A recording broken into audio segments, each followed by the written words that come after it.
Ito, tingnan po ninyo ang referensya natin. Babasahin ko po. Palakihin ko nga. Ang sabi po, Japan and Germany are again preparing for war. Naghahanda sila, mga kaistorya, sa isang senaryo o isang posibilidad dahil po dito sa China at saka po sa Russia. Ang sabi dito, memories of World War II still cause anxiety in both countries, but a rising generation feels less constrained and less sure of the US in the face of Russian and Chinese aggression. Kaya ito nagpapalakas po sila eh. The German Chancellor Olaf Scholz has called this moment a historic turning point in Japan. Totoo yun. Pumihit talaga ang Japan eh. A famous comedian named Tamori coined the so on and so forth. Alam nyo kasi, itong si Japan, pinapasok rin ni China yung territorial waters po ng Japan. Oo. Kaso lumalaban sa kanila ang Japan. High-tech din kasi ang Japan eh. Sabi ko sa inyo mula dyan sa Japan hanggang dito sa atin, hanggang sa may Malaysia, hanggang sa may India, maniwala kayo mga kaistorya, unang planong wasaki ng China, yung first island chain, na kinabibilangan natin from Japan hanggang dito sa Pilipinas. Kasi lahat tayo ay allied countries ng Amerika. Lahat tayo ay barikada sa harapan ng China para malaya po sila mga kaistorya na makapaggalaw at makapaglabas-pasok dyan sa South China Sea papunta ng Pasipiko. At dahil po sa first island chain na yan, tayo kasama dyan, napapaligiran po ang China ng mga kalaban nila. Actually, hindi naman sana kalaban, kaya lang kinakalaban ng China eh. Yun ang sitwasyon eh. Tingnan ninyo dito, mga kaistorya. Mr. Scholz promised to use a fund of 100 billion euros to strengthen Germany's neglected military forces. Nagpapalakas uli ang Germany. Ito pa, Japan pivots away from peace as fear of China grow. Tingnan nyo. Sabi ko nga sa inyo, nagbago ang ihip ng panahon eh. Nagbago ang timpla ng Japan eh. Surrounded by hostile neighbors, Japan has woken from its post-war pacifism to ramp up defense spending and form new military alliances in the region. Totoo yun. Totoo yun. Alam nyo, nag-deploy na nga din sila mga kaistorya dito sa Pilipinas ng radar system po nila eh. Mamaya ipapakita ko sa inyo ang referensya po natin. Palakihin ko, Tokyo. For decades, Japan has played a pacifist role in global geopolitics, shocked into submission after the United States dropped atomic bombs. Diba? Dahil nga dyan sa atomic bombs na yun sa Hiroshima at saka Nagasaki, sumuko ang Japan, mga kaistorya, diba? The country instead focused on building itself into an economic powerhouse and creating a society that was comfortable, orderly, and mostly well-off. Sana ekonomiya na lang sana, nagpapaunlad lang sana sila. Ang problema nga, ginising nga ng China ito. Di anong nangyari ngayon? Nagpapalakas ngayon ang Japan. Anong mangyayari kay China? Alam nyo kasi, biruin ninyo nakapaggawa ito ng humigit kumulang 20 na aircraft carrier hanggang sa matapos ang World War II. Dami nun. May mga warplanes sila. Nung time na yun, ang mga warplanes nila talagang sa panahon na yun, high-tech. Di ba, nabalda nila ang Amerika nung yung binumba nila yung sa naval base ng Amerika. Di ba mga kaistorya? Nabalda ang Amerika noon. Kaya lang ang lahat po ng asset ng Amerika, ng Japan noon, yung mga aircraft carriers nila, in-scrap po nila. Kasi nga, nirenounce na po nila, nagpailalim na sila, sumuko na sila sa Amerika, nirenounce na nila ang war. Yun ang nangyari sa Japan eh. Ngayon, ito, nagising uli, bumabangon uli. Ang sabi po dito, in pursuing peace, Japan's leader must also prepare for war. Alam nyo yan, deterrence yan mga kaistorya eh. Kung gusto mo ng kapayapaan, magpalakas ka. Ganun yun. Tingnan mo ang China, tingnan mo ang Amerika, tingnan mo ang mga first world countries. Hindi basta-basta masaling-saling. Bakit? Malakas eh. Superpower eh. Pag sinaling mo, gaganti yan ng equivalent force kung anong ginawa mo sa kanila. Sayang tayo, no? Noon sana, panahon po ni Pangulong Marcos Sr., no? Mga kaistorya. Kaya alam, wala na eh. Japan reveals test launch of its hypersonic strike missile program. Tingnan niyo, nagde-develop na din po sila ng hypersonic missile. And speaking of hypersonic missile, bukod po dun sa pinalipad ng American hypersonic missile nila dyan sa Guam, sa Pacifico, meron na din po silang dineploy na hypersonic missile. As in, literal po, mga kaistor, doon sa bansang Amerika. Oo, high-tech na talaga eh. Talagang, sasabihin lang, walang kakayahan na tapatan ni Amerika ang China. Di ba mga kaistorya? Itong ang history kasi ganito eh.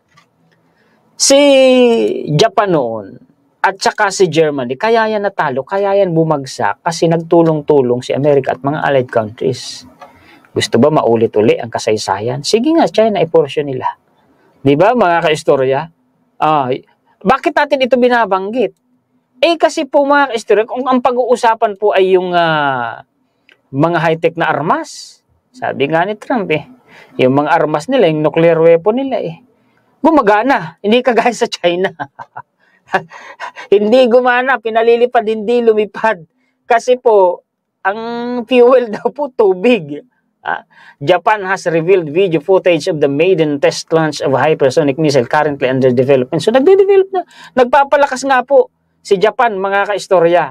Eto pa, palakihin ko.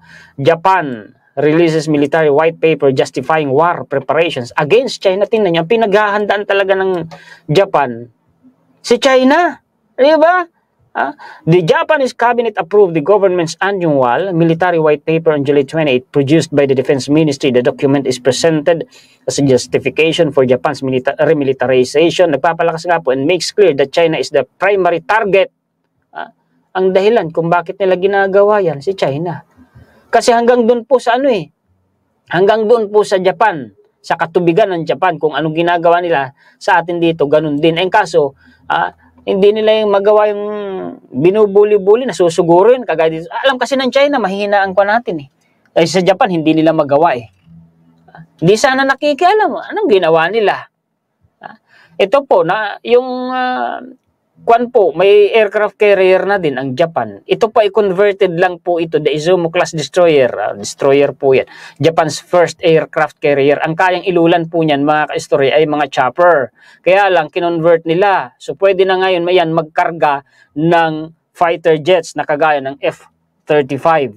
Yan po yun, mga ka-istorya. Nagpapalakas, sabi ko nga sa inyo, Japan destroyer sailed into China territorial waters despite warning. Hindi natakot Hindi kayang sindakin ng China Ayan subok naman ang tapang niyan Sabi ko nga kung sa digmaan, subok ang kakayahan niyan ni Japan.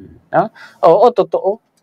A Japanese Maritime Self-Defense Force destroyer temporarily sailed into Chinese territorial waters of the country's eastern province of Zhejiang last week. Lumapit talaga dun Despite repeated warnings by Chinese vessels, diplomatic sources said Wednesday the Susutsuki, tasked with monitoring Chinese military drills on the high seas, navigated into Chinese waters on July 4 in a rare move by a self-defense. Kung ganoon, hindi natatakot nga sa China. Ito pa, Japanese Navy intercepts Chinese destroyer and frigate. Di ba? In-intercept po, Japan's military intercepted Chinese warships in water near Taiwan as Tokyo's latest defense white paper warned of tensions between Beijing and the self-ruled island. Japan Maritime Self-Defense, so on and so forth. Sa madaling sabi, in-intercept po nila. Hindi, talagang inano sila.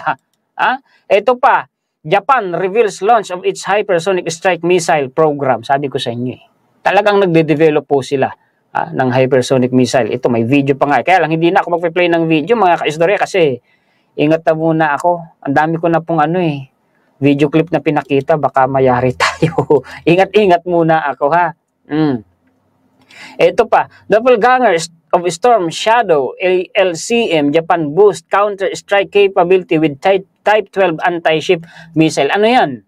Mga high-tech po yan, ng mga armas pandigma na ginagawa ng Japan. Ito pa, nagde-develop na rin sila ng sarili nilang fighter jets, although nandun po naka-station yung 7th Fleet ng Amerika.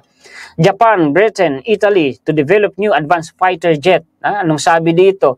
The defense ministers of Japan, Britain, and Italy on Thursday signed an agreement to establish a joint organization to develop a new advanced jet fighter. See? Pati nga po submarine, mga kaistorya.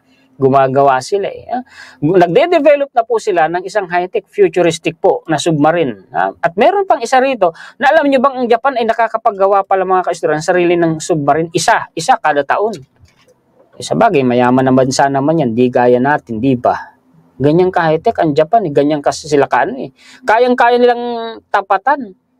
Ang China, kahit pa yung sasabihin mong higit na mas malaki, ang China, na bansa kaysa sa Japan, kung bagsak naman ang ekonomiya.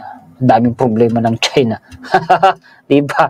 Wag ka-istorya. Totoo yun. Ito pa.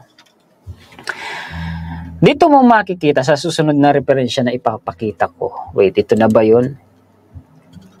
Wait, ito nga po muna pala. Japan will deploy mobile radar site in the Philippine Sea. US Marines test attack helicopter in anti-surface role. Dineploy na po nila yan, mga kaistorya. Yan po sa karagatan. Sa isang pulo, nasakop ng Pilipinas, dyan sa Pasipiko. Yan po ay mobile radar site para ma-monitor yung kalawakan, yung karagatan dyan sa Pasipiko. Ito. Japan answers China's death trap diplomacy with benevolent, no-risk aid as it looks to woo Central Asia. Yan po yung ODA. Yan po yung mga, kumbaga sa China, yan po yung Belt and Road Initiative.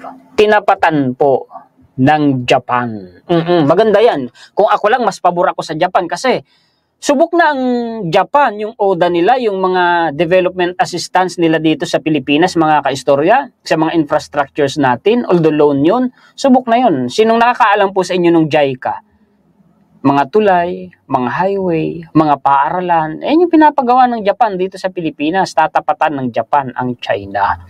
At bahagi din po yan ng pakikipagkaibigan ng Japan at pagpapalawak niya ng impluensya sa mga bansa. Tinatapatan. Ibig sabihin, kaya, mayaman kaya nilang tapatan Muli ako po si Juan Historiador, ang tagakwento ng totoong istorya ng kasaysayan na nagmamalasakit sa kapwa ko Pilipino at nagmamahal sa bayang ito, ang bansang Pilipinas. Bukas po ulit, salamat po. Pakishare po at pakilike.